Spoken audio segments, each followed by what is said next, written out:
Good afternoon. Welcome. We're glad you're here. We've got a full agenda, and so we're going to get right to it. I'm just going to make some opening remarks here about who we are and what we're all about. The Alliance for Cell Therapy now is an independent, nonprofit organization that works with many collaborating organizations, many of whom are in the room, to advance both safe and effective regenerative cell therapies. We're at an important point in time, and I look around the room and I see a lot of faces who are so instrumental.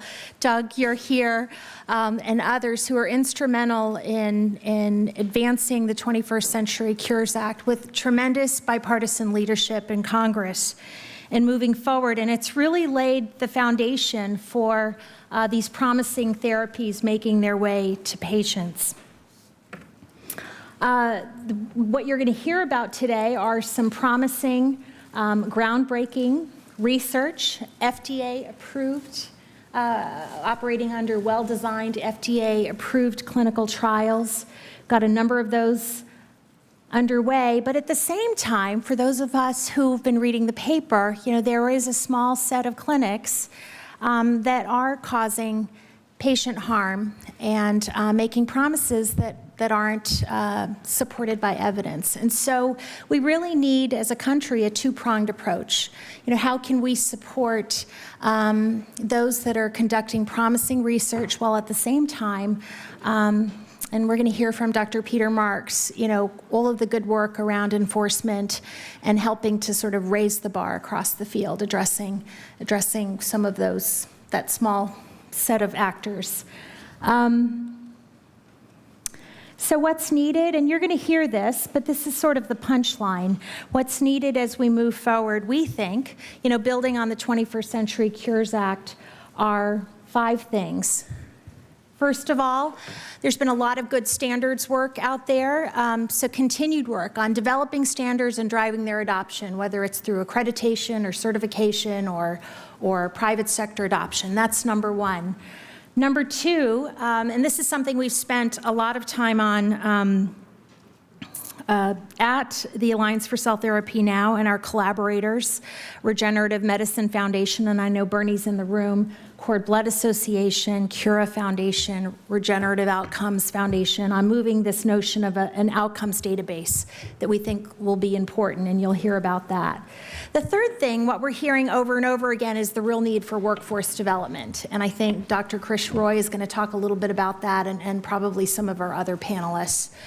We're seeing from industry and academia and research, we really need to see more work in that area. And then finally, if you look at the NIH budget and you see how much is spent on research, and it's wonderful, a lot of bipartisan support for that, we'd love to see more funding for regenerative medicine-related research, and we were delighted that Congress put provisions in there in the original 21st Century Cures Act, but also additional support to the FDA. I think it's in helping them with their enforcement activities, and we're hopeful, and also helping academic and research centers and small actors, innovative players move forward. So that's the punchline. I want to thank our collaborators. Bernie is going to talk with you, the Cord Blood Association, Dr. Joanne Kurtzberg. And I also want to recognize our advisory board. Many of them are in the room. Doug, I know you're in the room, and Robin has shared some information, a number of folks. And spend about 30 seconds. Robin Smith couldn't be with us today, but she's part of a Cura Foundation that's doing some pretty incredible work around bringing stakeholders together to advance regenerative cell therapies. Very bipartisan.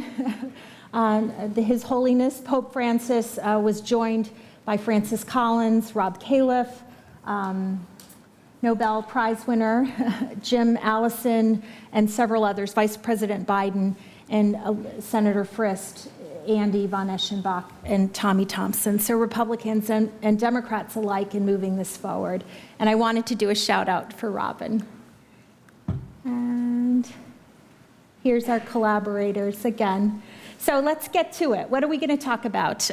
Dr. Fred Sanfilippo, who's the director of the Emory Georgia Tech Healthcare Innovation Program, professor at Emory School of Medicine, and then also serves as the medical director and former trustee of the Marcus Foundation, is going to take us through our first panel, what's happening in the research. So we're going to start there. Then Chris Roy is going to talk. Also, Dr. Sanfilippo is going to moderate a discussion talking about manufacturing. And I know, how many of you in the room know about why it's important to engage in characterization and manufacturing issues? See, that's what I thought. That's what I was telling Krish. I think, this is an area we really need to pay attention to, and so Krish is going to help us understand why it's important, what it is, and the things that we need to do in order to move that forward.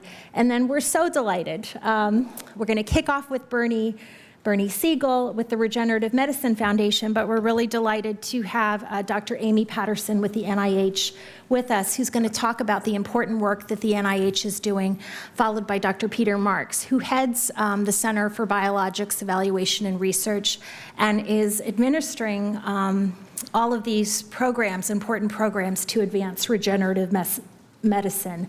And then finally, we're going to do some group discussion. And so with that, Fred, I'm going to turn it over to you.